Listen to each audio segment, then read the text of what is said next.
Ladies and gentlemen, the Prime Minister has arrived.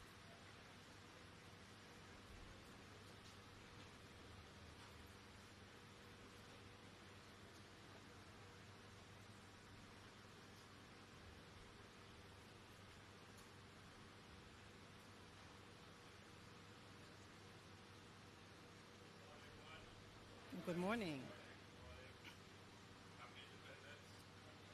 Thank you, and the same to you, sir.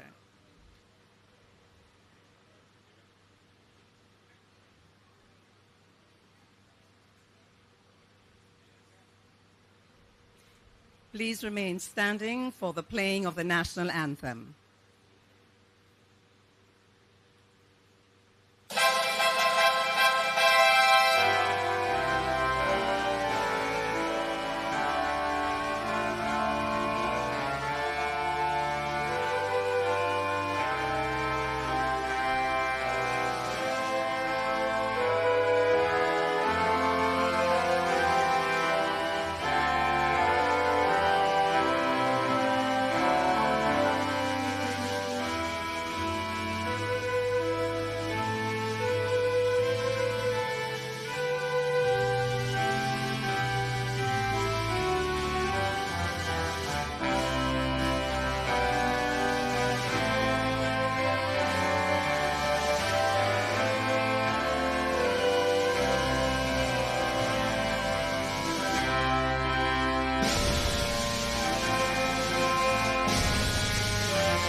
Please be seated.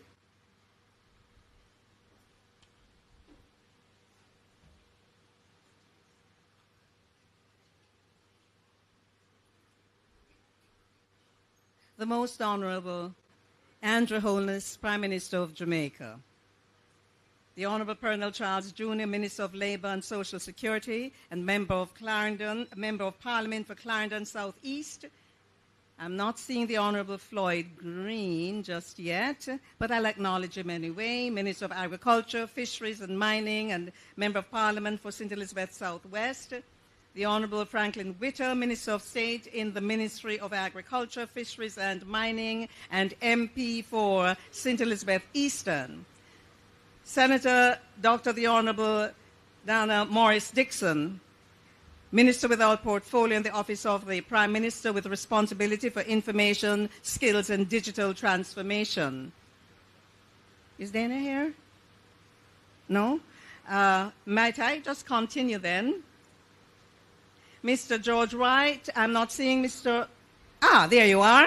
Mr. George Wright, MP, Westmoreland Central, Mr. Moreland Wilson, MP, Westmoreland Western, Mr. Lothian Cousins, MP, Clarendon Southwestern, Mr. Robert Chin, MP, Manchester Southern, Mr. Donovan Williams, MP, Kingston Central. I'm calling them, but they're here, because we would like them to be here too. Mrs. Colette Roberts Risdon, Permanent Secretary, Ministry of Labour and Social Security. Mr. Dennis Zulu, UN Resident Coordinator. Miss Dacre Morrison, Jamaica Country Director, Global Empowerment Mission, GEM. Miss Yvonne Clark, Director General, Jamaica Red Cross. Minister, I just acknowledge you, but I want to acknowledge you not. I'm seeing you enter. That's the Honorable Floyd Green. Dr. Dwayne Vernon, Executive Director, Social Development Commission. Ms. Kivette Silvera, Executive Director, Food for the Poor, Jamaica. Mr. Knuckle Haddo, Director of Agriculture and Fisheries, Food for the Poor, Jamaica. Mr. Wenford Henry, Director, Adventist Disaster Relief Agency, ADRA. Mr. Richard Thompson, Acting Director General, ODPEM. Mrs. Dion Jennings, Chief Technical Director, enough people you know, the Ministry. And Mrs. Tamar Nelson, Chief Technical Director with the Ministry. Ms. Suzette Morris, Director of Social Security at the Ministry. Ms. Jacqueline Shepherd, Director of Disaster Welfare and Rehabilitation in the Ministry. Other directors, parish managers, and staff of the Ministry. Beneficiaries, you are here because this day is about you, the beneficiaries, and media partners. I am Faye Ellington, and I'll be taking you through this program. Who did I miss? MP Lawrence, MP Lawrence, MP Daniel Lawrence, my sincere apologies, and you're wearing your lovely Jamaica tie. I may never have your name on the list, but I hope you accept my apologies. Prime Minister, you are a very smart man. Look at what you have on today under the heat. I was just saying to Dacre and Miss Clark, I don't know how you gentlemen managing these suits that are lined. And then you have on a shirt under that. And you might have on an undershirt under that. And right now it's 33 degrees Celsius, which is 91 degrees in the shade. But the heat is coming. Before I ask the Permanent Secretary to officially welcome you, I just want to very quickly say that Hurricane Beryl has done some strange things to people, extensive damage across Jamaica, resulting in massive dislocation to families and communities, especially in the southern parishes, or in southern parts of the parishes. Yes? And as chair of the Humanitarian Assistance Committee, the Ministry of Labour and Social Security has been coordinating relief efforts. I must tell you, Minister, I want to tell you, my mother was without power. She's in the hills of Clarendon until about a week or so ago. But there was some good news. She says somebody from the ministry came and brought some bags with some provisions, non-perishables. So from the people of Smithville who got that, thanks on their behalf. So those things have been happening. Following on what the ministry's submission was, Cabinet has approved the payment of cash grants to assist households that have been impacted by Hurricane Beryl. And of course, the Honorable Colonel Charles Jr., Minister of Labour and Social Security, subsequently advised Parliament of $1 billion Jamaican dollars. I'm certain the Permanent Secretary and the Prime Minister and the Minister will have more to say on the program, but I just thought I'd put that in context. And as we sit here today, we are about to meet some of the beneficiaries from that program when that time comes. But I'd like us to put our hands together for those people who come from the country parts and come in today for this special event. Anybody here from Clarendon? Anybody from St. Elizabeth? Anybody from Westmoreland? Oh, yes, man, put up on a hand. Yes, those three parishes. And any other parish may forget? Eh? Manchester? Oh, yes, Manchester, parts of Manchester. So we welcome you to Kingston. It's hot, but never mind. Okay, you're here for a good reason. And now it gives me great pleasure to ask the Permanent Secretary of the Ministry, Mrs. Colette Roberts-Risden, CD, to bring you welcome and other remarks.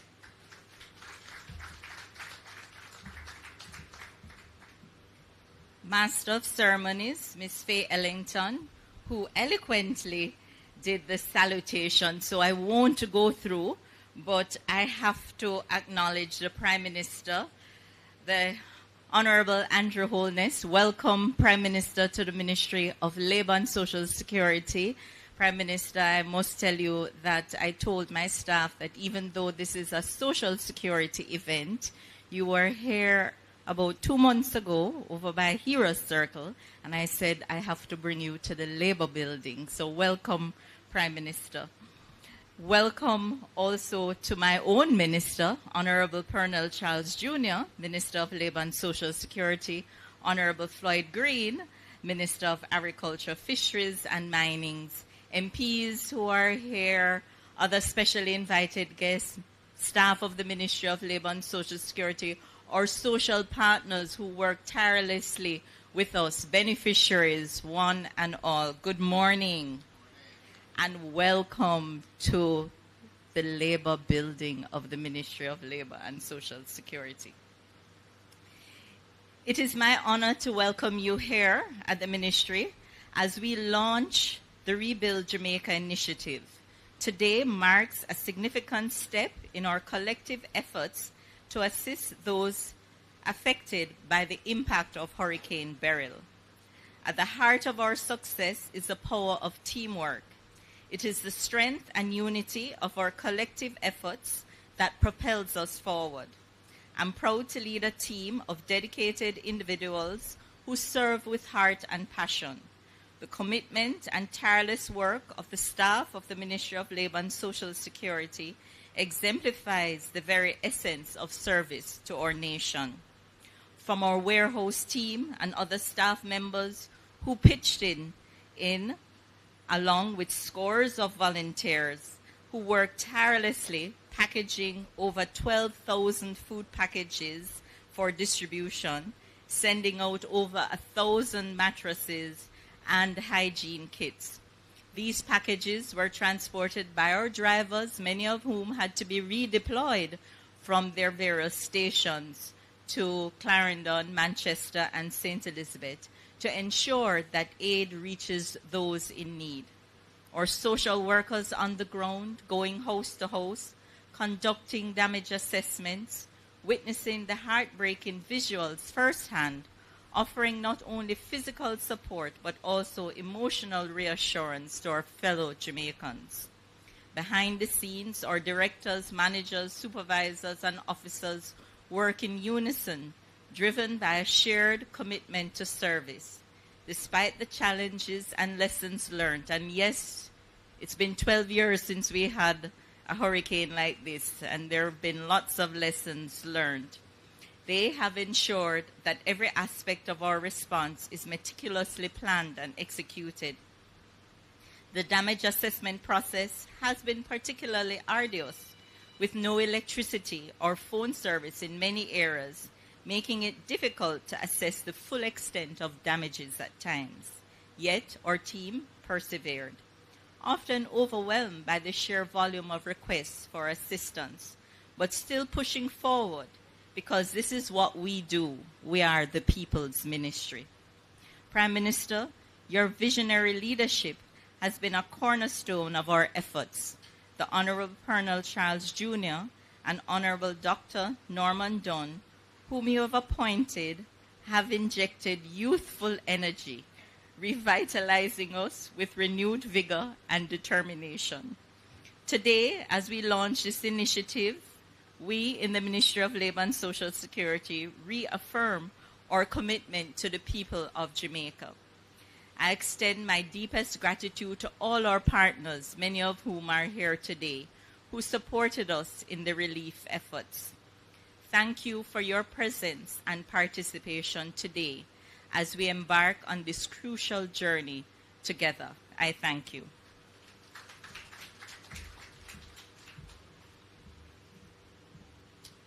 Thank you, Permanent Secretary Colette Roberts-Risdon.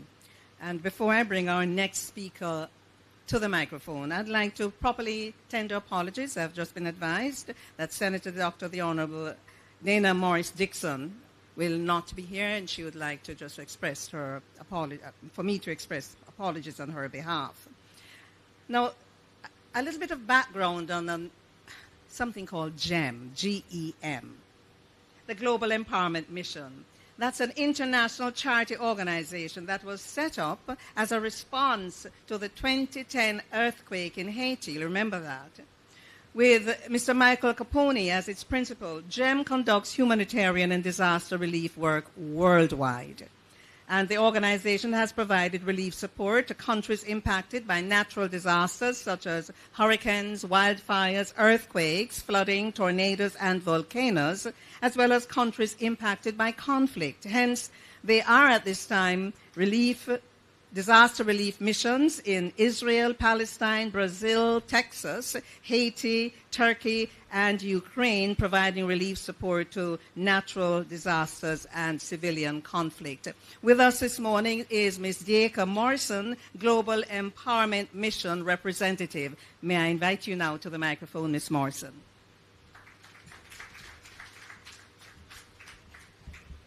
Thank you very much. Good morning, everyone. It's a delight to be here. Most Honorable Prime Minister, Minister Charles, I have to say Minister Green. Oh, thank you. MPs, PS, social partners, thank you very much, distinguished ladies and gentlemen. I'm really delighted to be here to bring greetings on behalf of the Global Empowerment Mission as Jamaica Country Director. Auntie Faye told us a bit about GEM, but I just want to tell you the philosophy. The objective of the Global Empowerment Mission is to deliver the most aid to the most amount of people in the shortest amount of time and with the least amount of cost to our donors. With speed, efficiency, and local expertise, GEM has deployed over 355 disaster relief missions in 69 countries and all 50 states. GEM is a 4-star rated by Charity Navigator, earning 100% across all 4 categories: accountability and finance, impact and results, leadership and adaptability, culture and community. On Wednesday, Beryl arrived. Wednesday night into Thursday morning, it was tearing up the South Coast, frightening families, impacting livelihoods, just terrible. By Friday, the founder, Mr. Michael Capone, had arrived in Jamaica. By Saturday night, aid had arrived and cleared for distribution on Sunday morning. GEM, thank you. Moving fast is really very important to GEM. And we're very pleased that we've been able to provide support in the way of generators, tarpaulins, thousands of emergency kits. Also provided support for one of the generators to support NWC at the Newell pumping station. And now we have partnered with the NCB Fund to deliver roofing solutions. We've been in discussions with the ministry based on a model that we have had in the Bahamas following the 2019 experience with Dorian, where GEM partnered with the government of Bahamas to work on medium and light roof repairs for hundreds of Bahamians. We look forward to working together with the government and the respective ministries, departments and agencies, MPs, very happy to see you here, and social partners to rebuild Jamaica in a more resilient manner. Thank you.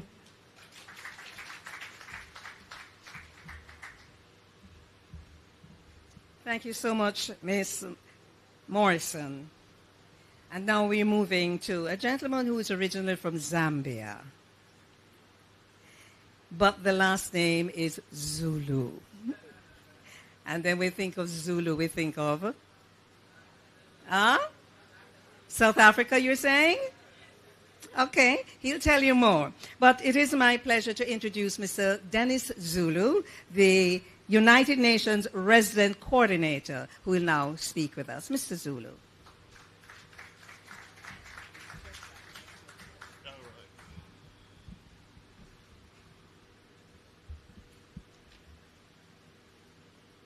Good morning.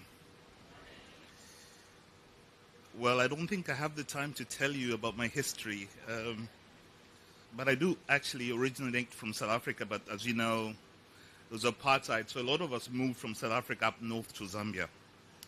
All right. Thank you so much, Ms. Faye Ellington. The Most Honorable Andrew Holness, the Prime Minister of Jamaica, Honorable Pearl Charles, Minister of Labour and Social Security, the Honorable Floyd Green, Minister of Agriculture, Fisheries and Mining, the Honorable Franklin Winter, the Minister of State and the Minister of Agriculture, Fisheries and Mining, Permanent Secretary, distinguished ladies and gentlemen, and colleagues from the United Nations, and I must just say, all protocols observed. It's indeed a pleasure for me to be speaking to you this morning on behalf of the United Nations, and indeed, the Secretary General, Antonio Guterres, and the United Nations country team in Jamaica, once again extend our heartfelt solidarity and unwavering support to the people of Jamaica and the government. Amid the videos of disaster, we're all seeing images of young people, families, communities supporting each other and running to the aid of their most vulnerable neighbors. In this regard, we're truly seeing the spirit of Jamaica alive at this very difficult time. Already, our United Nations team has been working tirelessly to support the government's effort to address the immediate needs of the individuals and communities affected by this grave calamity. We are also diligently redeveloping and implementing a new United Nations response and recovery plan to amplify your ongoing efforts. All this in complement to the already $2.5 million mobilized through the United Nations Central Emergency Response Fund. Honorable Prime Minister, as resident coordinator, I activated the local United Nations Emergency Task Team, and with its leadership and the support of the experts from the Disaster Assessment and Coordination Team in the Office of the Coordination of Humanitarian Affairs, OCHA, the UN team is actively working within the various coordinating mechanisms and entities charged with this overall Hurricane Beryl response. Additionally, I've also convened meetings with international development partners to enhance collaboration and information sharing, amongst others. Honorable Prime Minister, our collaboration efforts include ongoing dialogue with your office, the Planning Institute of Jamaica, the Ministry of Local Government and Community Development, the Office of Disaster Preparedness and Emergency Response, and the Humanitarian Assistance Committee. The United Nations remain guided by the Government of Jamaica as we navigate our response and pivot towards recovery. One thing for sure is that the national machinery in response to Hurricane Beryl, while dynamic and complex, is coherent, coordinated, and strong. I say this not for applause, but to offer a glimmer of hope and comfort to those most in need. Help has come and help is on the way. With your permission, Honorable Prime Minister, allow me to highlight some of the work that the United Nations is doing through its agencies to assist the people and the Government of Jamaica in responding to and recovering from the efforts of Hurricane Beryl. Through the World Food Programme, the program of work being implemented by the United Nations World Food Programme aligns with government's priorities and focuses on food security guided by government-led assessments. The target is to provide cash transfer to assist over 18,000 individuals or 6,000 households in the most affected southern and central parishes.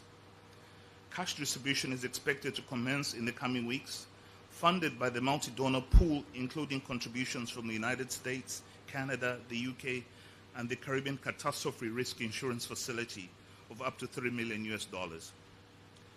This is in addition to the funds being made available through the United Nations Central Emergency Response Fund.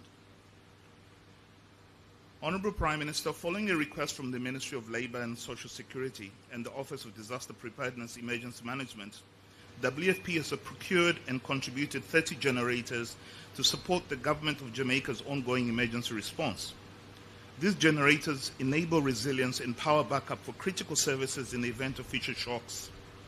Additionally, warehouse infrastructure, including a forklift and pallet jacks, will be procured based on the request from ODPEM.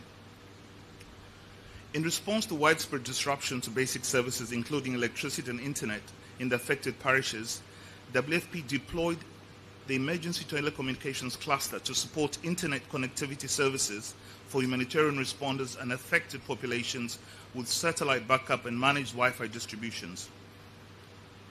UNICEF. The United Nations Fund is also supporting critical interventions in water and sanitation, nutrition and social protection. Essential items such as water containers, hygiene kits and tanks are being distributed, and community water points will be rebuilt in 10 selected sites. UNICEF is supporting the Ministry of Health and Wellness in conducting acute malnutrition assessments and providing micronutrients and food packages for children under 5 and their families, especially those with disabilities, and through collaboration with Food for the Poor.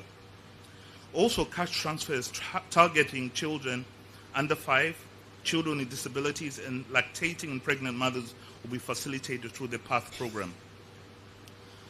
IOM.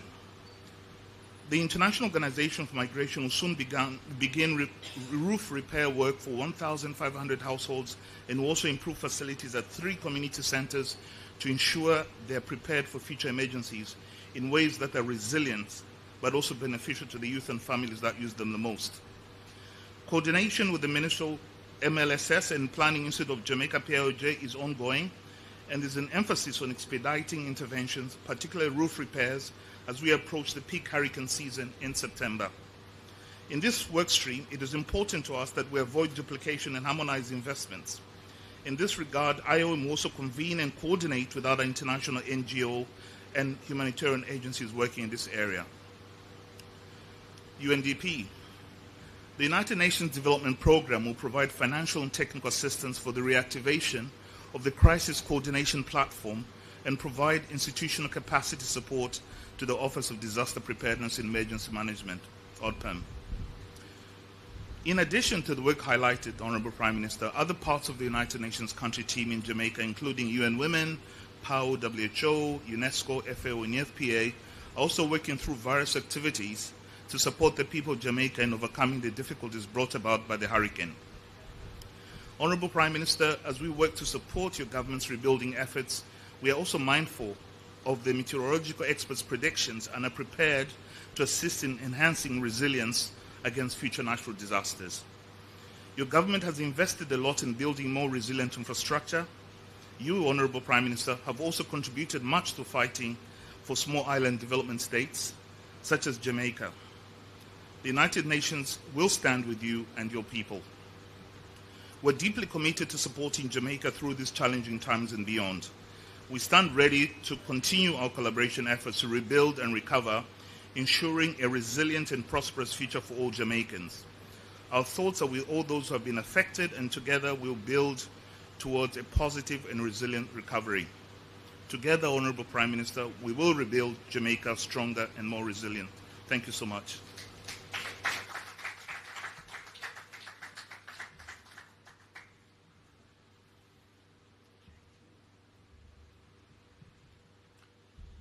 Thank you, Mr. Zulu. What we just heard there was the power and impact of networking and collaboration.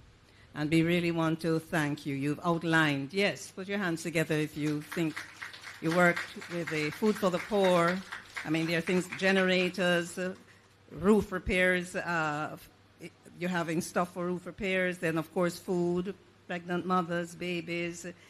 And when you mentioned the internet connectivity, I thought, my how times have changed. In 1951, I wasn't born. Well, I mean, 1951 when we had Hurricane Charlie, not even telegram could have sent. Because that was what we used to use in the PM, telegram. And you have, come to town, stop, Sunday, stop, 3 p.m., stop. That was all, the full stop. And I'm saying through the Morse code. And then when it land at the district like called Smithville now, somebody gets it and them run, go down to the person's yard. But telegram was always associated with bad news. So when you see the person come, them say, Lord, I wonder who dead now. But can you imagine how long it took to get Jamaica back together in 1951? Then come closer. I experienced Gilbert, 1988. We didn't have internet connectivity. But no, we have internet connectivity and people like the UN trying to make sure that it is up and running because the communication is so vital and we need the connectivity for communication. Can't make the Prime Minister know what's happening in Manchester if there's no connectivity, if there's no phone. We can't make Minister Green know what is happening, even though if in the day at home when the hurricane, sorry, I speak both my languages. If in the day at home when the hurricane clapped down there, in people are trying to reach him, but then can't reach him. Same thing with Minister Pernell Charles Jr. As to the hills of Clarendon, connectivity. Thank you so much. So what we're going to do is rebuild. That's what we're doing, and I'm certain you're going to be speaking about that, Minister. Could we welcome Minister Pernell Charles, the Minister with Portfolio Responsibility, Minister of Labour and Social Security, Member of Parliament, to address us. We're going to rebuild.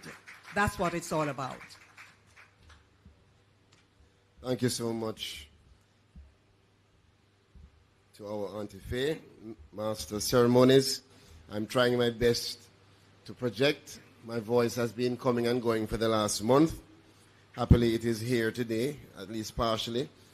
Most Honorable Andrew Holness, our Prime Minister, thank you, sir, for being here, for your leadership and your presence. I don't know how you do it, because I actually got a message that you're right now in Westmoreland.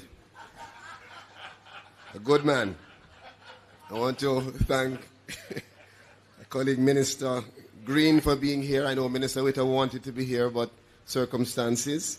And also just to acknowledge Senator Dr. the Honorable Dana Morris Dixon, who would have been here, but she's actually representing the Prime Minister elsewhere. So he's in 3 places right now. Our members of Parliament, my neighbor and my constituent, who is here, Mr. Lothan Cousins, Mr. Robert Chin, who is here, Mr. George Wright, Mr. Daniel Lawrence. I know Mr. Moreland Wilson has a representative here as well, and all who have come with their members of Parliament. Let me acknowledge my permanent secretary, Mrs. Colette Roberts-Risden, who is here, Mr. Zulu, our UN resident coordinator, Dana Sachetti as well, who might as well get an office here. Diaka Morrison, who has been a pillar of strength and an inspiration to me.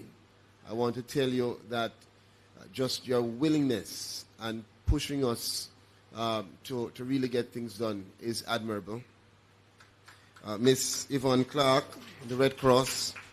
I know that the SDC and Food for the Poor and others have representatives who are here, so we acknowledge them, as well as ADRA, the Adventist Disaster Relief Agency, ODPEM, and permit me to acknowledge specifically Mr. Haddo, who is many things at the Food for the Poor. He says he's the Director of Agriculture and Fisheries, but I see Haddo doing all different type of stuff at the Food for the Poor, as well as, if I could just acknowledge my own team at the ministry.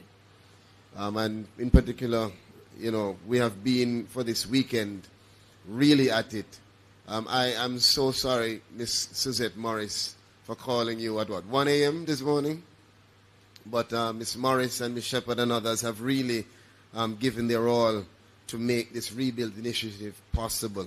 We want to thank them and all of the CTDs, Ms. Jennings, all who are here from the Ministry of Labor and Social Security. Other directors, parish managers, staff who are not here perhaps but listening in, media partners, other distinguished guests, our beneficiaries. I choose to say that instead of victims. I think at this stage you are beneficiaries of what is a collaborative effort to ensure that this pioneering initiative has an impact that is positive on your lives.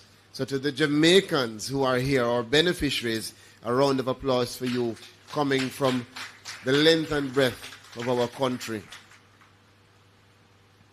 You know, to say adversity reveals character is one thing, but to see it in action is another.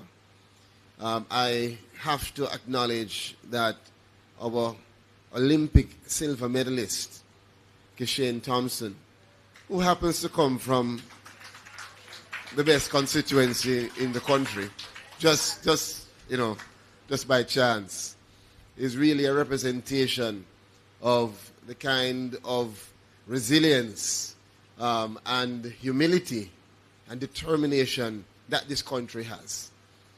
If you want to really test the spirit of Jamaica, drive around, go around after a hurricane, and you're going to see a mixture of emotions.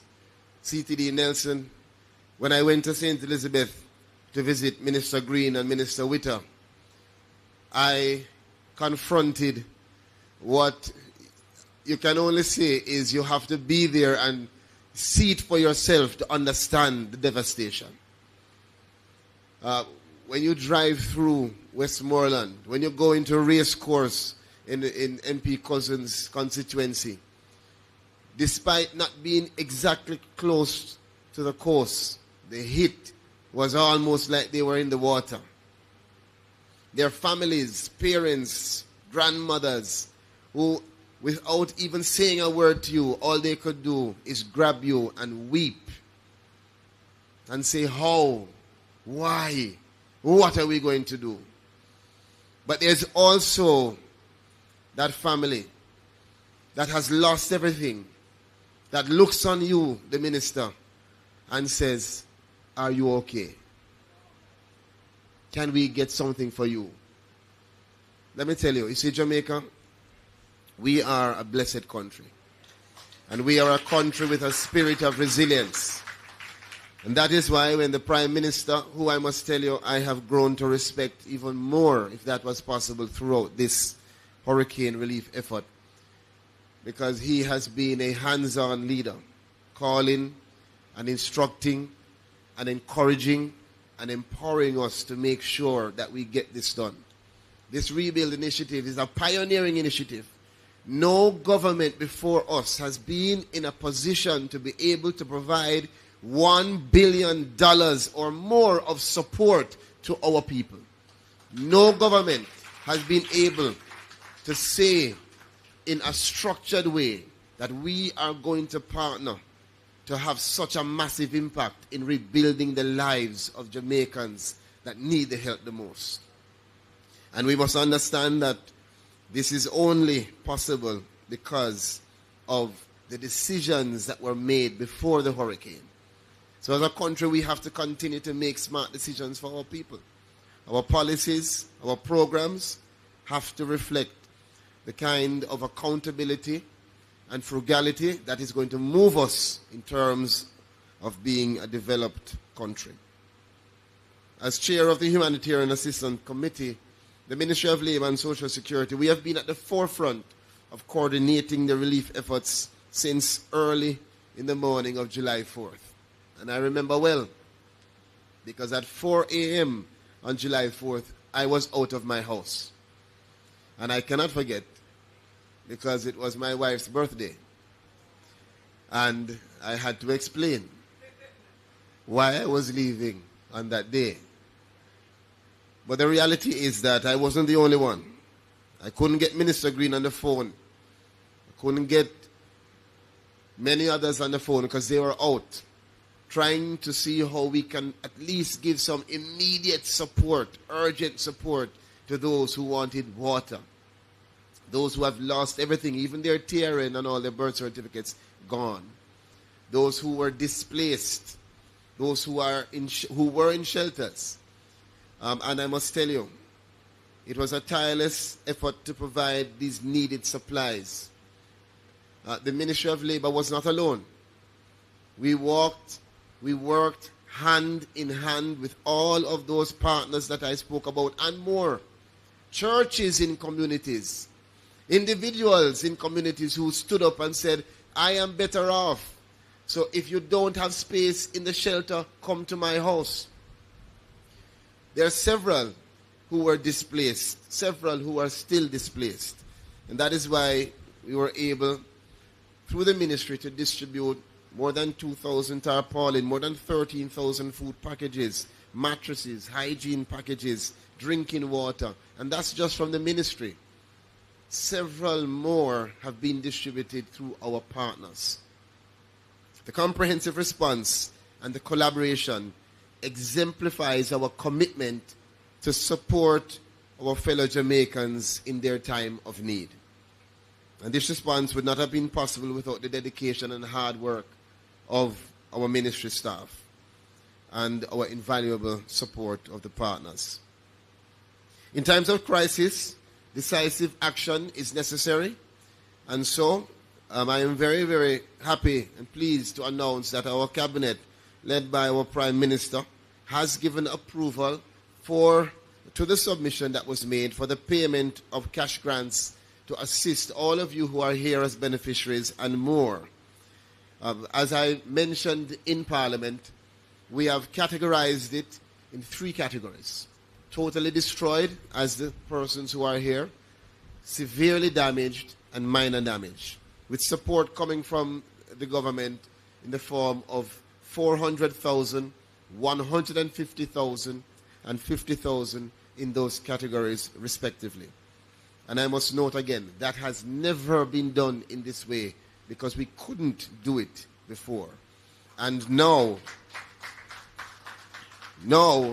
we are using this pioneering experience as an opportunity to learn. And as we go through, we see where the challenges are, where the hiccups are, and we are making sure that we are preparing ourselves for anything that can come in the future. I want to just pause and, Prime Minister, permit me if I can just say to you, in this experience, I have come to understand more than ever before the importance of needs. We have to, as a country, come to a place where we have our data in a structured way so we don't have to be running around to identify persons. Believe me, the Ministry of Labour and Social Security is a testament through this event to the importance of this country understanding that we must prepare ourselves by organizing ourselves. We must be able to identify Jamaicans, where you are, what are your circumstances. Whatever the adjustments that are needed, Prime Minister, I am now perhaps your number one support for that national identification system to come into place. It is going to help us to have an effective and timely response. And you can ask our partners. They are feeling it as well. There are partners that want to get started and are stalled because of the bureaucracy. There are partners calling us, asking for information that we now have to go spend 2 weeks to get because we have failed to prepare ourselves for the test. Don't wait, Jamaica. Believe me, this is our moment to learn from our experiences. We have to develop a comprehensive social protection system. We have started. And so, a big part of that is to make sure, as Diaka said, that whatever response we have, it must be timely and it must be effective. Quick disbursement of financial assistance is crucial. And that is why on the calling of our Prime Minister, we weren't asked. We were told that we must ensure that something is delivered to Jamaicans by today's date. And I want to thank you for the urging. I know that every beneficiary here thanks for the urging. And we are going to make sure that we go through the verifications. What's holding us up is the validation. What's holding us up is the TRN validation. You may get 100 persons verified. And when we go through the process, 50% of that can be validated through the TRN system. It's a problem. It is reason for us to truly, as a country, as a collective, no matter where you stand, appreciate that we must grow Jamaica in a structured way. We must identify ourselves. Let me move quickly as the Prime Minister will speak to just say that today I am proud to serve as Minister of Labour and Social Security. Despite the challenging times, we see it as an opportunity. And the Rebuild Jamaica initiative is an initiative that will have a profound effect on our efforts. It will help us to structure our collaborations, and also we hope that through this initiative we will help to restore hope, to rebuild lives, and to renew communities with resilience and strength. The partnership with the Global Empowerment Mission is a representation of the strong collaborations, the purposeful collaborations that we want to have. If the Ministry of Labour and Social Security provides for a beneficiary $150,000 and you have lost your roof, you can now elect through our partnership to put that $150,000 toward the labor cost, and GEMS will come in and provide the material and resources that are necessary to give you a new roof. That is turning the billion into 2 and 3 billion. That is what we call real purposeful partnership. But it requires you as beneficiaries to be smart and to be sensible, because you have the responsibility of ensuring that you get into those programs. And as we were just talking to MPs, it is now essential for us to call and appeal to all who receive these cash grants. You are responsible, you are accountable to ensure that it is used wisely and for the benefit of yourself and your children and your community. This is not to be wasted on foolishness. This is a time when we expect the consciousness of Jamaica to kick in. We will not have the opportunity to go in and parent every house. We expect that households that are assessed will be honest and truthful in ensuring that they work together with us. As much as we can, we will be partnering with GEMS, continuing the partnership with Food for the Poor and the others who will come in to make that 150 have an impact of 600, to make the 400 have an impact of 1 million. And of course, the Prime Minister will speak to the social housing program, which will also be a part of the government's response. Let me use the opportunity to acknowledge Michael Capone, who is leading GEMS and who we spoke to about this initiative. And of course, Diaka is the local representative. And we hope that we will look forward, rather, to the JDF team with the DART mechanism to be a significant partner as well in terms of the logistics as well as the execution of the construction of homes across the country. I know that several homes in St. Elizabeth, in Clarendon, perhaps in Manchester, have already started receiving support under phase 1 of our relief efforts. From the day after the hurricane, Prime Minister, our partners kicked in, asking us for information that was collated and collected from our social workers that has been used to direct our partners towards repairing roofs and repairing and rebuilding homes directly and immediately after the hurricane. So we are now in the phase of the disbursement and further support to rebuild and to restore. I want to acknowledge Prime Minister, colleagues, and pay special thanks to the private sector. The several members of the PSOJ, the JMEA, the JCC, our churches, and others who, in their own way, have been going through communities. If it is even for them to carry a truckload of food packages or some food from their businesses, several of you, without any call or beckon from us, have come forward and have been providing support in several communities in our country. And I want to say thank you to you, to the private sector in our country. As I close, let me just again acknowledge the several families.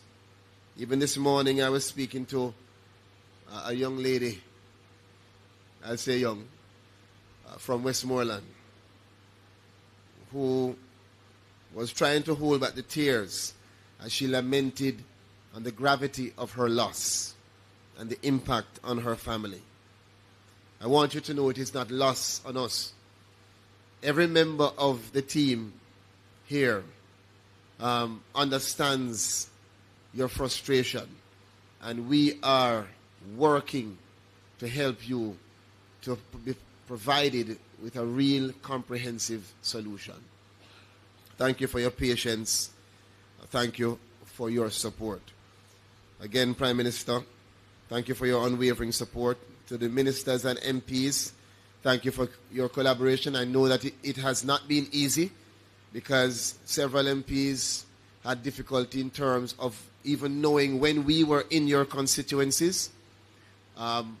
These are things that we are improving, and I hope that you, members of Parliament, have seen an improvement in terms of the communication with you from our parish offices and also the collaboration with your councillors.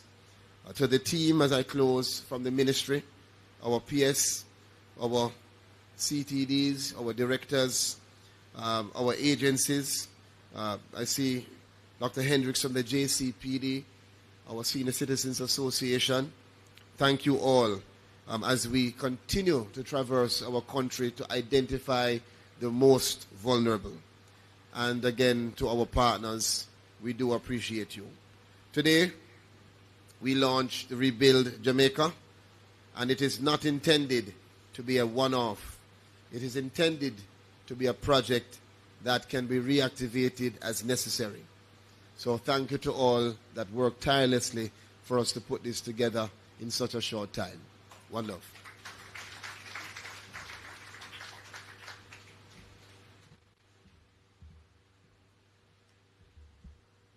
Thank you, Minister Charles. Two things. Have you registered for NIDS? I have. I heard that there was a pilot program. Nobody told me, Me just hear. And Prime Minister, I big up myself and go down to Central Sorting Office and ask them if they would allow me to be part of the pilot program, and I was accepted. So I know that there's more to be done on it, but I think it's an important program. So just want to let you know I've done that. And I saw the watch party down at Mitchelltown last night on TV and on social. Where are the Mitchelltown people in here? Yes, I saw him carrying on, man, and what a run. Him just, you see him young, you know, when him learn how to push through him chest like Veronica Brown, then him gone with it, you understand? But every athlete who went to Paris or who is in Paris, remember, they are outstanding to have got there. Let us remember that. It's not only the people who will get medals. It's not just the bronze and the silver and the gold. Every single athlete, when you look at young Oblique, Seville, he came 8th, which some people might say is last, but at 9 point, what was it? Oh my gosh. But every single athlete, just remember that. Just hold them up, big them up, let them feel that you understand what they had to do to accomplish to be where they are. And now it's time for a video. I've finished my sermon. I'm going to get out of the way so you can see the video, after which our Prime Minister will address us.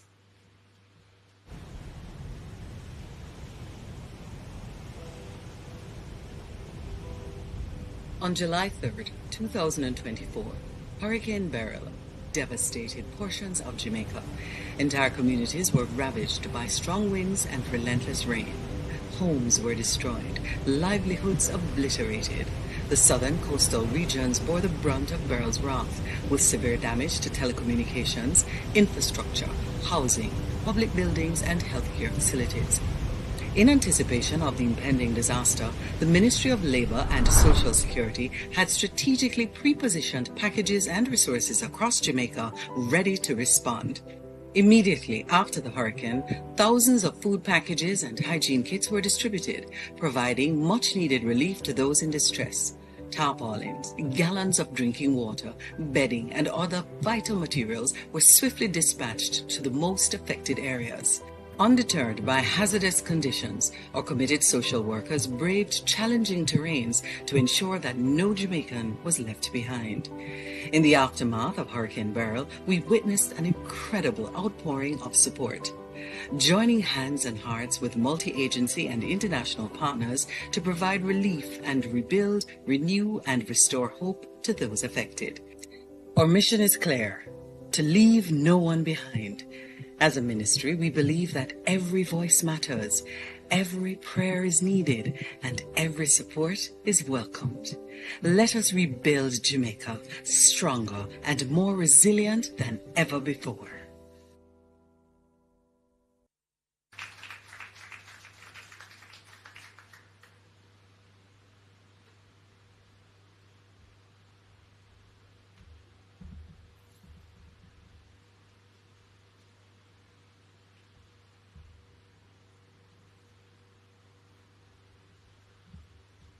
Thank you very much. And now, ladies and gentlemen, I know we've been waiting to hear from the Prime Minister. Remember, he's not here. He's in he's in 3 places right now. We're dealing with AI. Okay? So when he comes up, be very careful, right? Know that he's not in this place at this time. But the technology makes anything happen. Prime Minister, the Most Honorable Andrew Holness will now address us. Thank you, Faye. The government of Jamaica has decided to make cash payments as grants to persons whose houses were damaged by Hurricane Ivan. Instead of using the voucher system, which was previously announced, Minister of Water and Housing, Donald Buchanan, made a disclosure in the House of Representatives yesterday, October 12th, during his update on the Program of Relief and National Reconstruction.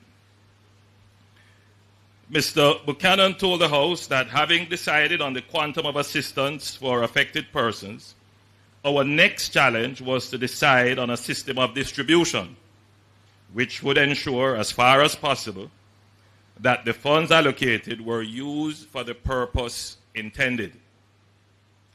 He said on closer examination and with discussions, it was agreed that the voucher system method of payment was not adequate given the present circumstances.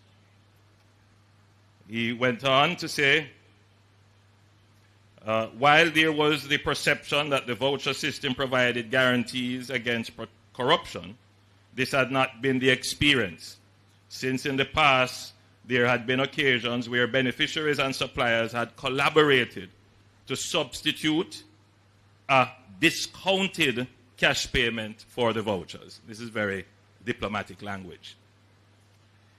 We have therefore decided to pay these assistance grants with checks, which will be cashed by the beneficiaries and which will give them the flexibility to make optimum use of the funds in the present circumstances. It's a very interesting article, which is why I'm going through it. Mr. Buchanan stressed that the assistance was not intended to replace totally destroyed units or to compensate to the level of loss sustained. As government is not an insurer of buildings, it is assisting persons to put their lives back together. Persons whose houses were totally destroyed would receive $20,000, while persons whose houses were severely damaged would receive a grant of $7,500 to $10,000. Meanwhile, a grant of $5,000 would be paid out for other damage. Payments would be made based on government assessments, which were now being carried out, the minister said. This article was published October 13th, 2004, and the actual speech was made the day before in Parliament. I want you to absorb this a little bit. Sometimes the conversation in our country does not anchor itself in facts. Sometimes we go off and the conversation does not reflect the history or the accurate situation.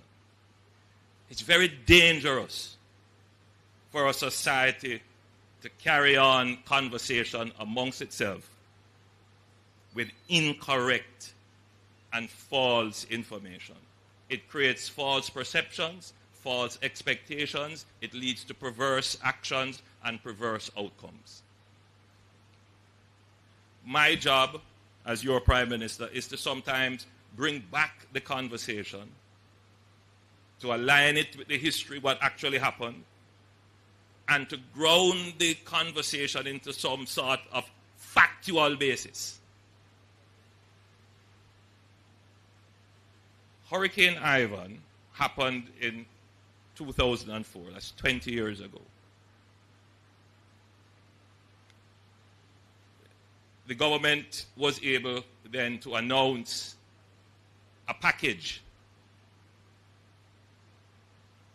about a month after the hurricane hit Jamaica. The hurricane hit Jamaica between the 11th and the 12th of September 2004. And by the 12th of September, the minister with responsibility was making an announcement in Parliament. 20 years later, we were hit by Hurricane Beryl. And within 2 weeks,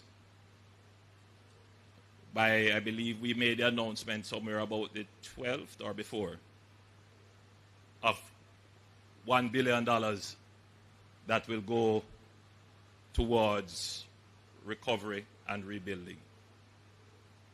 And by the 3rd, we weren't only assessing, we are now actually going to deliver checks.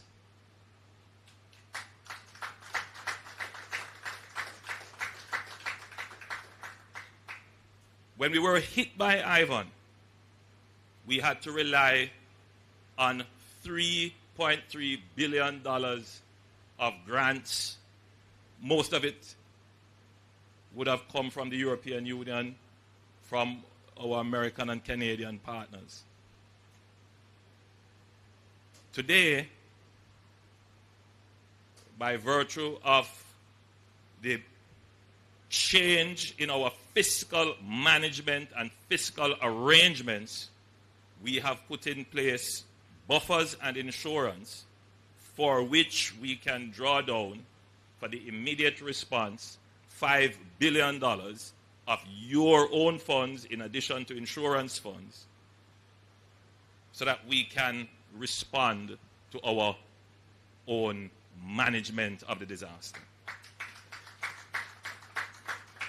I want you to just think on that, because this is what it means to be independent.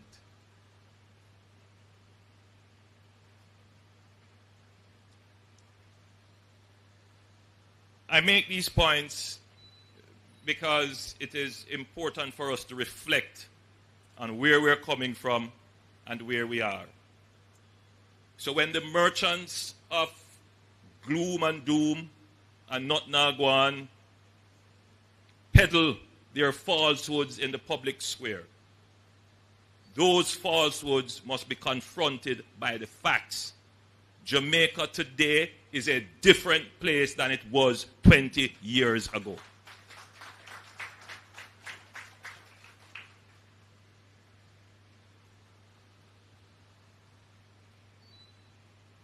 Bear in mind the challenge that the government 20 years ago would have faced. This business of distributing a relief benefit in such a way as to avoid corruption of the benefit. It's the same challenge we face today. And it is very important that any relief that we are going to give is not in any way tainted by any form of corruption. Whether it be that the beneficiary tries to convert the benefit for a use other than for what the grant was given, as eloquently described by the then minister, trying to get a discounted voucher, meaning that if they got a voucher for $30,000,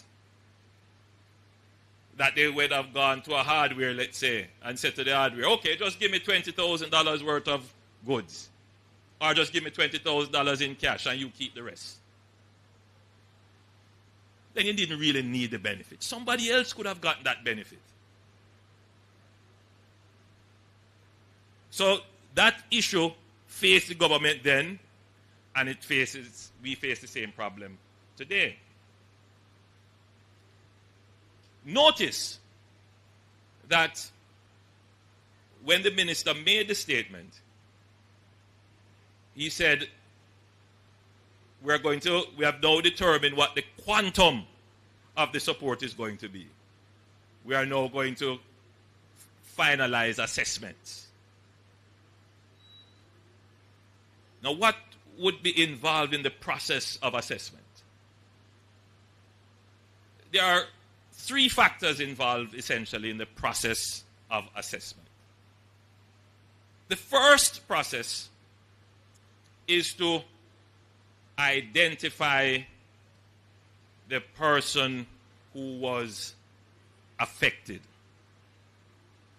And what does that process involve? The determination of one's identity. And we have this problem right across Jamaica, not just for the delivery of relief benefits, but for everything that we do. If you have to open a bank account, identity. If you have to get your path check, identity. If you have to collect your pension, identity. Identity is not about an invasion of your privacy. Identity is about being able to fulfill the requirement for accountability in any transaction between the citizen and the state. the same person, the same citizen who does not want to be identified is the same citizen who wants accountability for the funds that are spent in their name. You're not going to get both.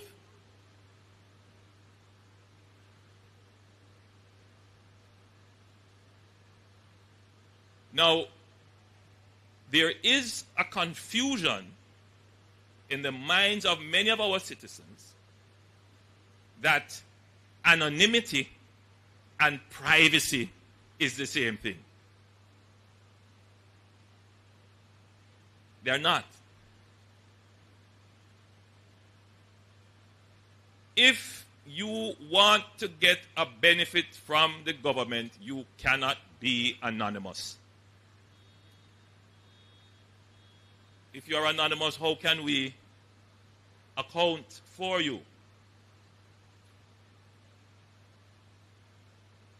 But if you don't want the public to know that you got a benefit, then that can be private.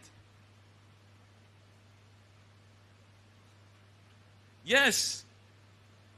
And so the system that we are trying to build is one that will preserve your privacy but enhance accountability. And I hope that clarifies that in the minds of many, suspicious or skeptical Jamaicans. So, the government back then did not have a national identification system. TRN would have existed, but the database was not robust, so they wouldn't be able to check against the TRN.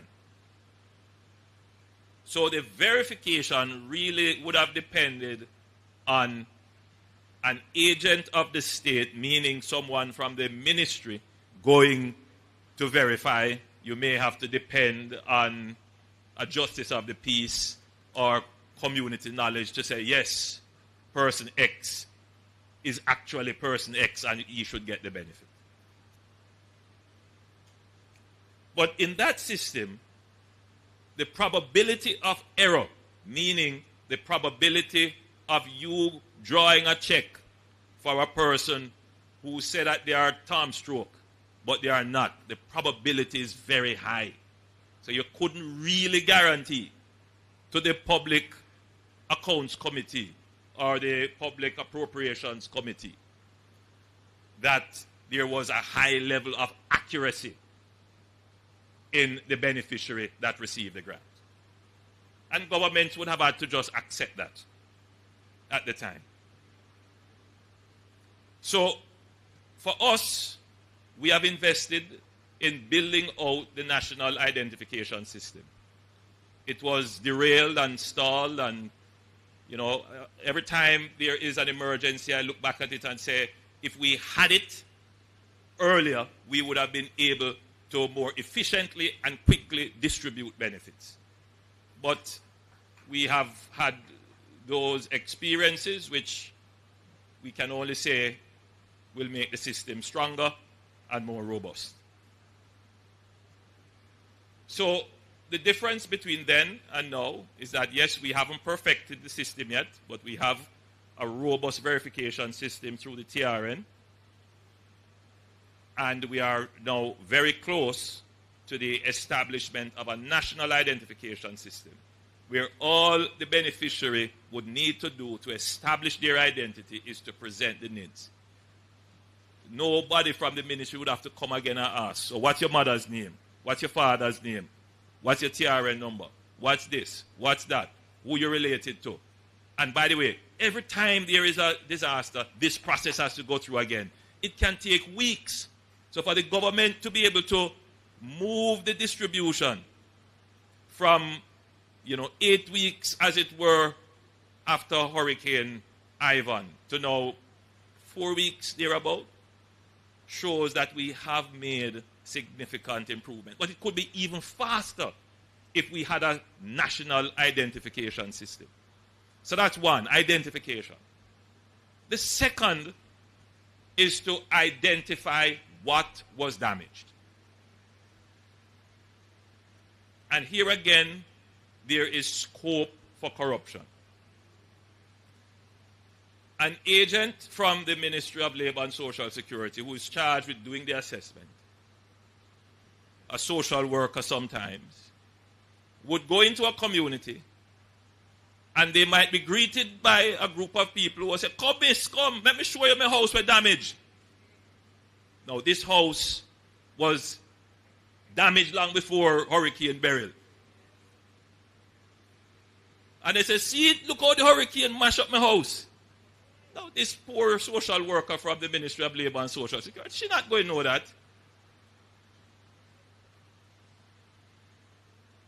And so there are these kinds of scams which can take place. So when we go to do assessments, we have to employ more technology, because in today's world, the capabilities exist that you can look at a community from the satellite and see which house was standing before Hurricane Beryl and which house is not standing. In fact, the artificial intelligence technology exists where you don't even have to go into the field. By satellite imagery assessment, you can say which house was damaged, and the software is so sophisticated, you can even say what is the nature of the damage. Now, we have not deployed that in our system yet, but I'm saying it here in the hearing of the Permanent Secretary and the Minister that you need to consider this, not just for this disaster, but for future disasters, so that we can assess aerially using technology, which would give you a more rapid and accurate assessment of damage. Of course, you still have to do what is called ground truthing. You still have to go in the field and actually inspect, but it would help to eliminate those false claims. Now remember, every false claim denies someone who is truly and genuinely in need. Now, the third element of the assessment is to determine the nature and the kind of damage and which category of relief the person should get. And that element has what we call fiscal considerations, meaning what resources, financial resources, can the government put towards the recovery effort. In this regard, and I don't want to go and read what the benefit was at that time versus what the benefit is now. Even with inflation, what we are giving now is substantially more than what was given in 2004 or in 2012 when Hurricane Sandy hit. When Hurricane Sandy hit, it was $30,000 for total to severe damage, or no, $60,000 I believe it was. $60,000 for total or severe damage, and something like $30,000 for minor damage. In Hurricane Ivan, it was $20,000 for severe or total damage, and between $7,500 and $10,000 for severe damage. $5,000 for minor damage. Today, I'm pleased to announce that we will give $400,000 to assist persons in the recovery from the total loss of their homes. $150,000 for severe damage and $50,000 for minor damage. And mind you, this is from the government of Jamaica alone. You would have heard what our representative from UNDP UN, from the UN pointed out that they too will be giving some cash grants. I suppose those will be conditional. Just right. So the UN, through the UN system, they will be giving cash grants as well. I'm not aware of what the magnitude of those will be. But I'm certain that persons who are beneficiary for the rebuild program will also qualify. And our good friends from GEM will also be assisting, not with cash, I gather, but with reconstruction, materials, and so forth. So it's clear that the benefits that will flow to persons who have been affected, and from the World Food Program as well, will be significant. But I would like to just reread what the then minister pointed out, former minister who was my good friend, Danny Buck, we call him, Donald Buchanan. Right, MP? I mean, I liked how he put it. He stressed that the assistance was not intended to replace totally destroyed units or to compensate to the level of loss sustained. And this is a quote from him, as government is not an insurer of buildings. It is assisting persons to put their lives back together. So, in essence, the same sentiment would exist today as it relates to how the government responds. But today, the government is able to respond with a much greater quantum of assistance than before. Now, on the three elements of the assessment program that I mentioned, I have given directives to the Minister of Labor and Social Security that this must move with great speed and alacrity. While on tour in North Central Clarendon, I let slip that I expect that these benefits should be finished by back to school. Now that might be a very hard task, but I'm still setting it as the timeline.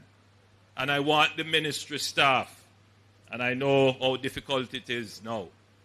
It's the holiday season, the ministry staff, people might be going on their vacation, and they themselves are preparing for back to school.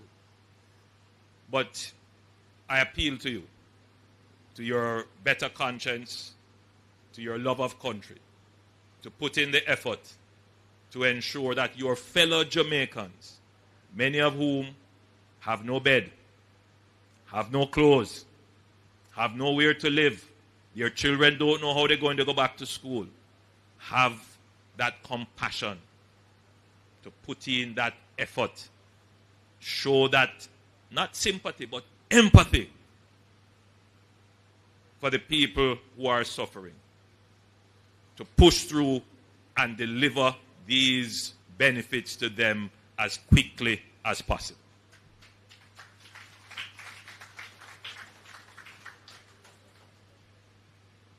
As I step down from this platform, I go back to my office to meet with JPS. I have tried not to speak too much on this matter because JPS is a private company. They do, however, perform an indispensable and most important public function,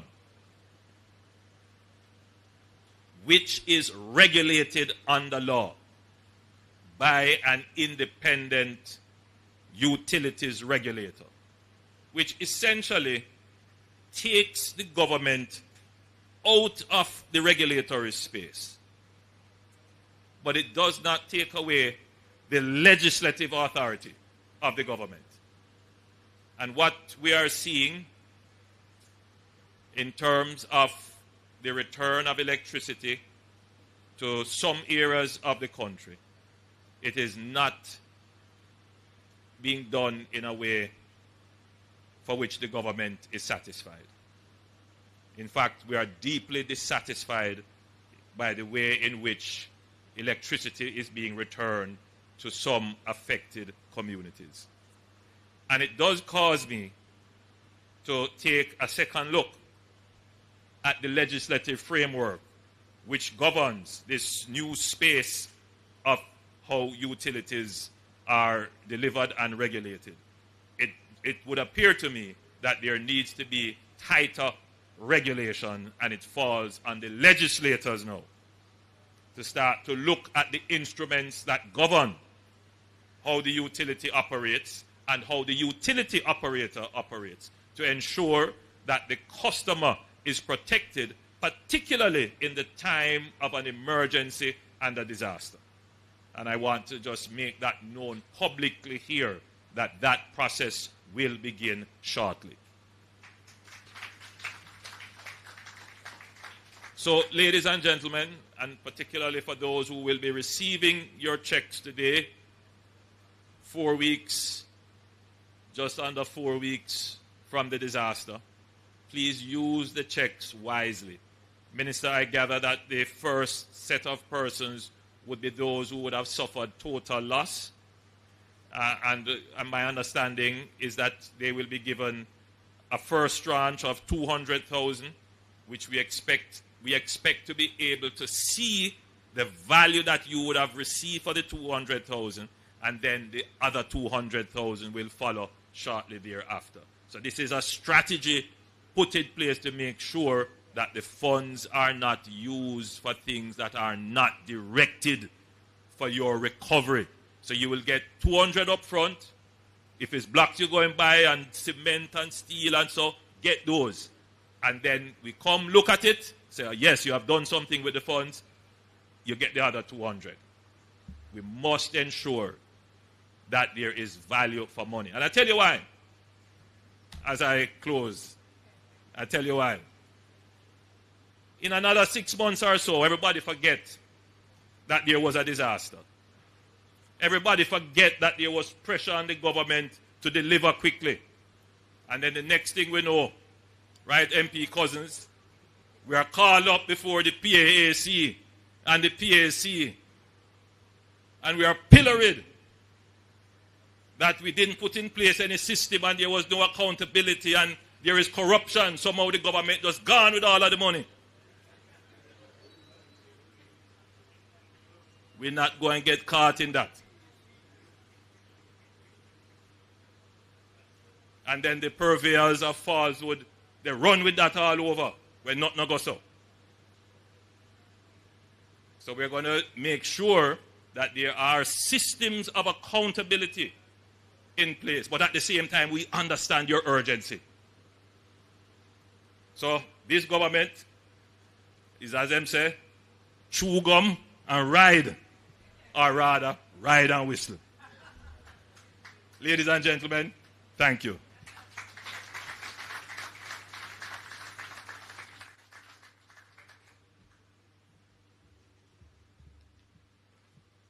First, I'm hearing the chew gum and ride version. But you learn something new every day. GIS, we're about to do the presentations. Could somebody tell me how you'd like the area set? I know you need your still photographer who is there, and would you like this move to the, just come and tell me how you'd like. As is, because the space kind of tight. Move this, okay, somebody will help me with this.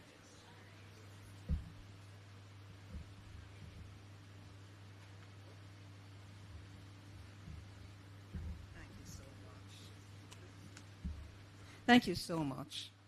So I'm going to call the names. As your names are called, don't come up with a handbag here. Those who carry the handbag, put them on the chair because you need your hands. One to shake hand and one to accept something. All right? And yes, Mrs. Marcia Bolt-Williams, you can be on this side. I'm going to ask Minister Charles to make the first set of presentations. Minister Charles? I'm going to ask you to make the first set of presentations. And at the end, a recipient or the spouse of a recipient will say thank you, sir. All right, so let's begin with Aston George Bingham.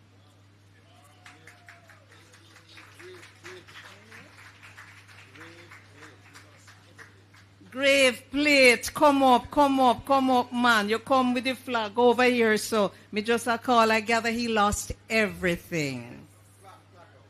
Him saying flat out. Turn wrong there, Mr. Bingham. All right.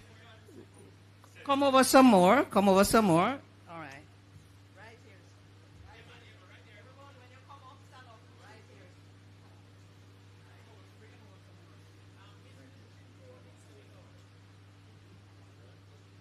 All right, so tell you what, you can't walk across here right now because the cameras are working to catch the presenters. So if you need to move, you have to walk to the sides. Don't walk across. All right, so let's go. Aston George Bingham. Thank you. Take your time when you're stepping down. Take your time. All right. Everton Escoffrey Bryce. Are you that, Mr. Bryce? Come, my brother, come. You can walk to the side. All right, okay. Remember to come. Then clap Mr. Bryce on upstairs, so. Everybody needs to get a clapper today. Cadine Winhope Charlton. Come, Miss Cadine, Mitchelltown lady, Miss you on TV.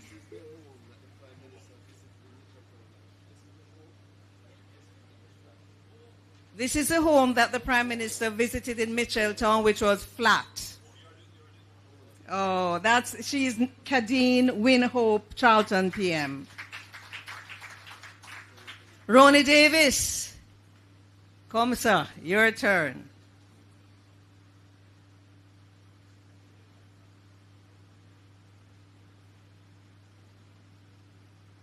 So this is Ronnie Davis. And he deserves your applause. Everybody needs a clap when them come up here. Ezekiel Almando Johnson.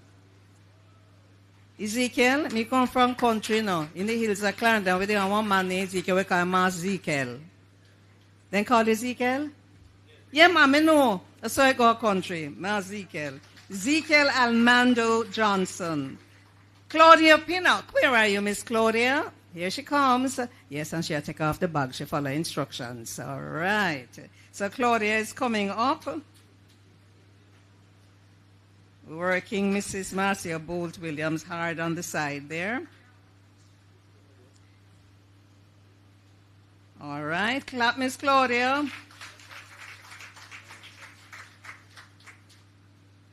Vashtina Tashina Robinson. Did I do that right?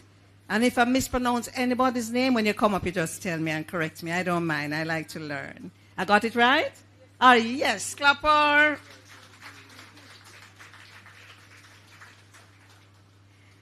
Damian Bailey.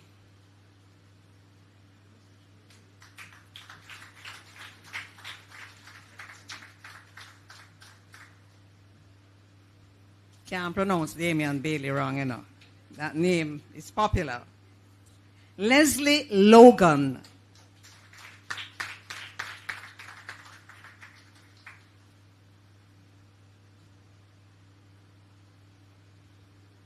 Mr. Logan, good to see you, man. Yes. Norma Thompson.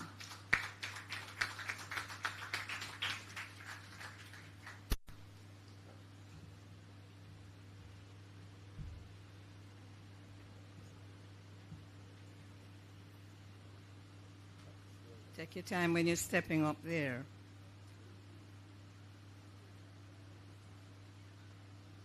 Yes, Miss Norma. All right. You got her? Yes. Careful. Right. Thank you, Minister. Prime Minister, may I invite you now to make the final set of presentations. There are some names that we're not certain if the people are here, so I'm going to call them about 1, 2, 3, 5 now, and then... Let me see. Eunice Dixon? Okay, not here. Monique Pillow?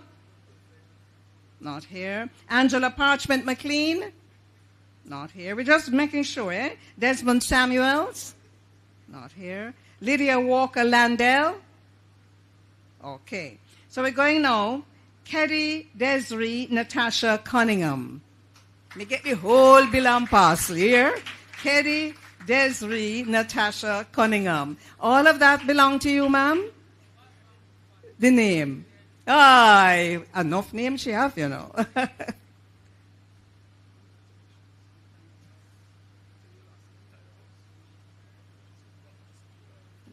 You need to look on the Prime Minister, I'm talk to you. Look on the PM, I'm talk to you. Yeah, man, but you need to look on you too. Dinette Moore. Dinette Moore. Did I do that right, Dinette? Yes, great. Clap Miss Dinette as she comes up.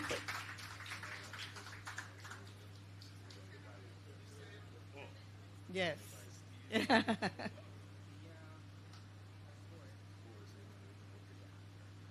Okay. Clifton Clive Sutherland.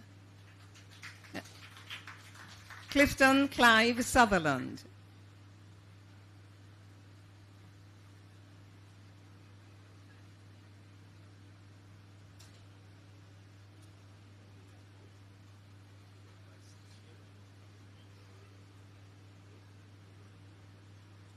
Sometimes I wish I could eavesdrop a little better.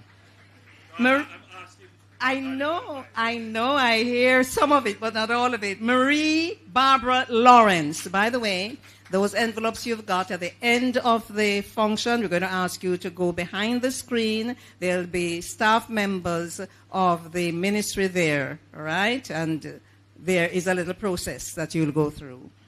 Did I do Marie Barbara Lawrence? Where Marie? Come here, Miss Marie. No rush. Take your time. I don't want you to fall down. We don't need no more disaster. Beryl was enough.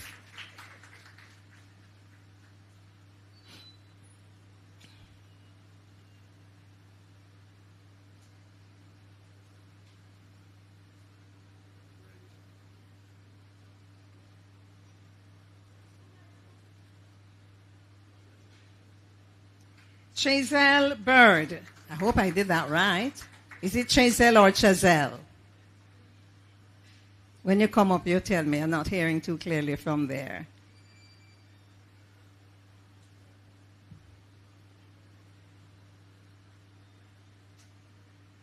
Is it Chazelle or Chazelle?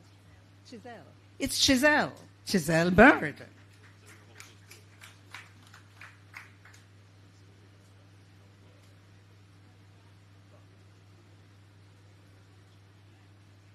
Evelyn Edwards. Eh? I want a different name. Tell me. Oh, Evely, not Lynn. Make her fix it right. You know, I never heard that one day before either, but we'll live and we'll learn. Evely Edwards. Mr. Edwards, thanks for the correction.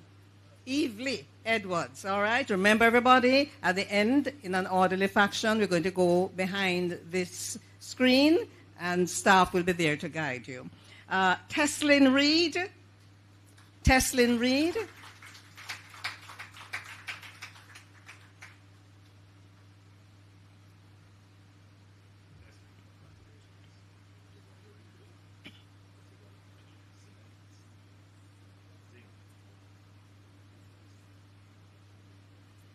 And this next person has a name of somebody, the first name, who is in Paris. Natoya Stone Groton.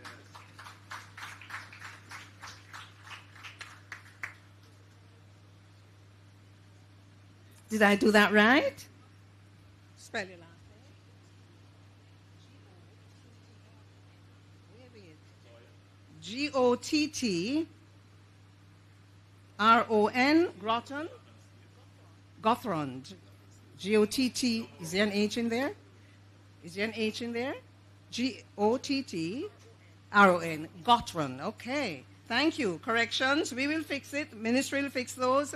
Kadian Wint. Kadian Wint. Hi. You have to take the picture. You have to take the picture. Take it something from Marno. And she put on the bag. All right? All right. They'll take a picture. I'll make sure you the device. See it there. See it there. Yes, man, you can't just wait pan GIS alone. You want if you can't home or if you send home right away. If you say, see ya, me get it. See there, me with the Prime Minister. Look pa me, no look pa me.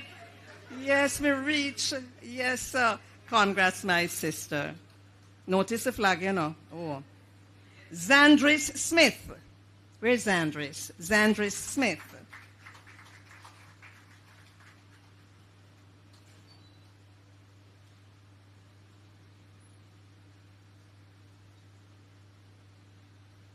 Miss Zandris, good to see you.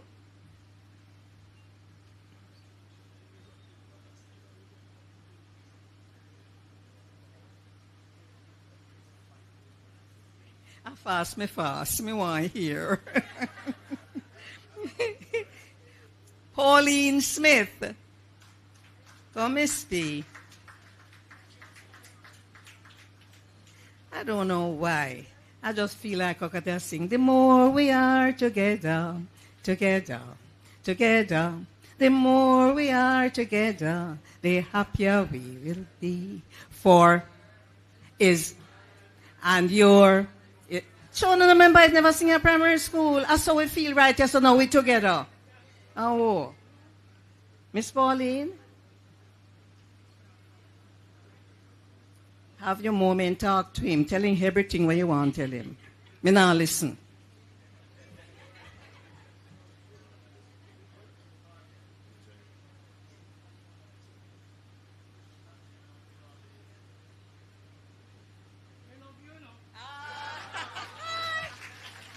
Well, see then now. Ooh, what a moment. Westmoreland, you come from, Miss Pauline? Which part? Grangeville, all right. Paul Island, all right. You see, you have to go PM. Well, praise God you had somebody who could be there for you, my sister. PM. After she tell you how she love you, you have to reach. And you have to reach fast. What? Second time. No, man, this I get bad now. Ooh, it's hot. It's hot. PM in that trouble. We have one more smuddy. One more Miss Pauline.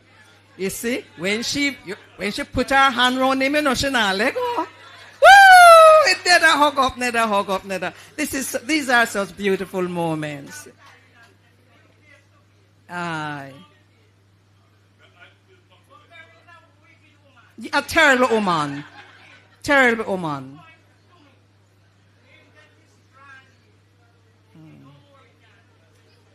You know, we are clapping and we are laughing, but there are some tender moments in this place at this time. There are some very tender moments in this place. We're clapping and laughing, and this is us, you know. This is us. We're taking teeth to keep a heart born. Are we that? We have one last person here. Sashoya Leg. Sashoya? Do I have that right? Yes, ma'am.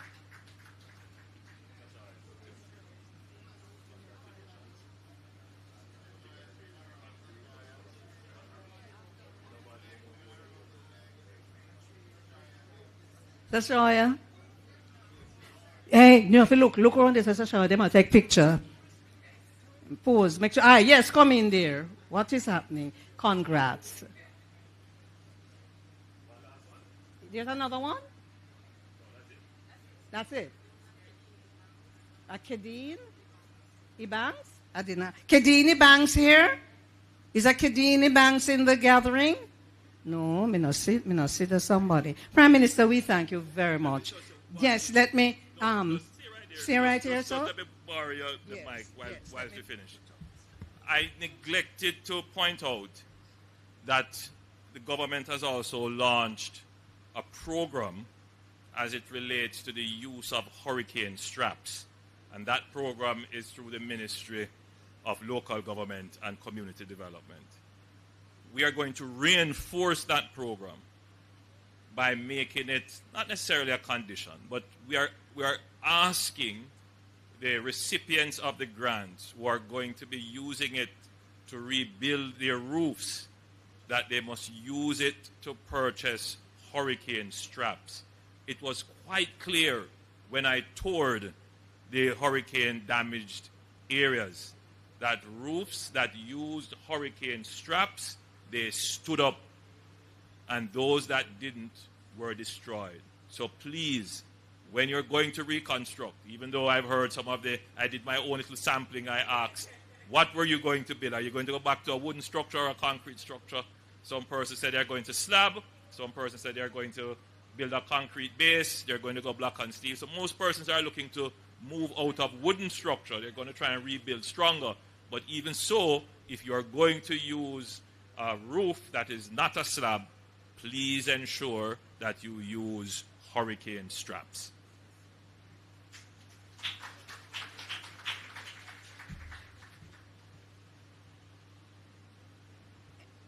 My friend, could you help me to just move this back center stage for me so that we can have the recipients say thank you?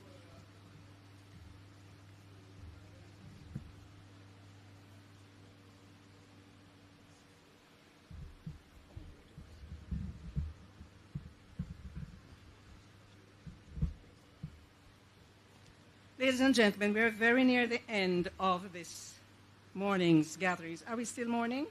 I would like to ask at this time, Miss Kamisha Landell. Miss Kamisha, could you come forward to say thank you? Kamisha is speaking on behalf of her spouse, Roni Davis, because she too will benefit. She just would like to say thanks to the Prime Minister and the Minister for making this possible.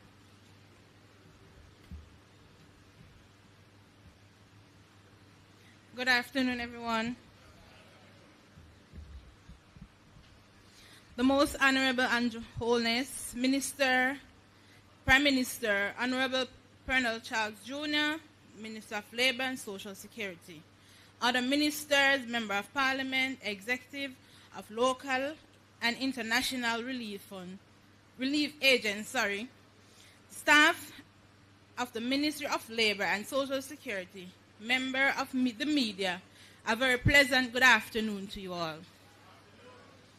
I am Kamisha Landell from the parish of Clarendon. I am a mother of 3, ages 11 months to 16 years old.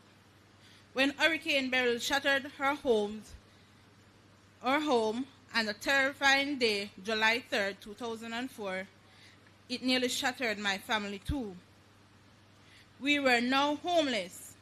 Our furniture was destroyed along with clothes, books, and other personal belongings. Only documents were saved because we had secured them ahead of the hurricane. We went to stay with a family friend for a few weeks. Social workers from the Ministry of Labor visit us and brought us food, water, and hygiene supplies, which helped us through these difficult days. But we were still dislocated, with no idea of how we would ever be able to rebuild our home. We started to feel hopeful when Minister Charles announced that the government would be assisting families whose households were damaged and destroyed. Today I am more than hopeful. The promise is a relief. I received first $200,000 to start to rebuild my home. Rebuild my family and help my family to rebuild our dreams. Thank you, Prime Minister Holness. Thank you, Mr. Charles. And thank you to the member and staff of the Labor Ministry, Social Security, and the other agencies that support you in doing this wonderful work. Thank you for caring. From my family, we say thank you. Have a grateful day.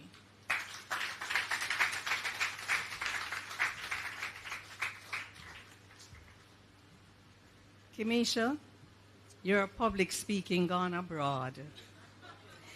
You know, the staff here had a little difficulty finding someone who would agree to do this because people are usually terrified of speaking in public, particularly at a time like this. But Kamisha was convinced to speak on behalf of herself and her spouse. And we are very happy that you took on the challenge. Now, everyone, remember I suggested, or told you rather, that at the end, which is just about now, everybody will go back here, and there will be staff from the ministry to help you with continuing the process.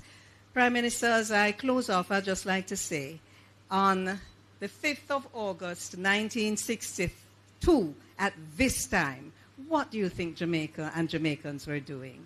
The 5th of August, 1962. Everybody, not just the PM, we are preparing for the big event in the National Stadium when the Union Jack would be lowered at midnight and the Jamaican flag, black, green, and gold, tell the picking them, say gold and yellow, black, green, and gold would be hoisted. And right now, we are preparing for the Grand Gala for tomorrow to celebrate 62 years as an independent nation. Lots of people are involved in that project. If you're not going to the stadium, you're able to watch it on TV, thanks to an entity such as the Jamaica Information Service and the other agencies who collaborate. You notice the word collaborate and who help who and who support who. We can only live if we collaborate and we network and we help one another. That is why where I come from, our country, we used to have a thing named morning sport. So, Prime Minister, you have a piece of land where you need to clear out, right? All your personal security people come and then weed out, right? And somebody else come and then fork up. And then the ladies on the side cooking, right? And they picking them after them fork up and put the rows, the children walk and drop the corn or the peas. Nobody no pass no money. Morning sport, or day for day, them call it in St. Elizabeth and other parts, right? Very important. It still happens, but on a lesser extent. But as Jamaicans, that's our spirit. That's who we are. We help one another. So keep helping as you go along. And even when you think you have nothing to give, there is something to give. It's a hug, a word of comfort, a cup of hot water. It matters. Walk good and tell them other one how they do. Thank you so much. We're going to allow the PM to leave before we get up and leave, okay?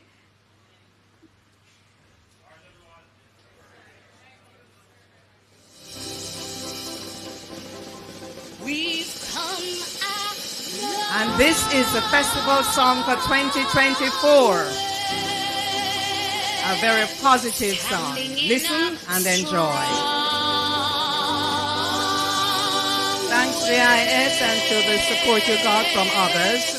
Thanks to the staff here.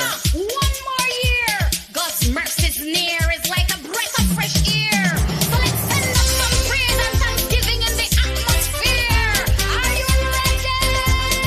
Yeah. We've come a long way, standing in a strong way.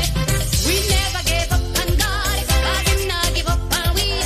Out of many we are one. One nation, one family. We activate rising faith and joyfully celebrate one Jamaica.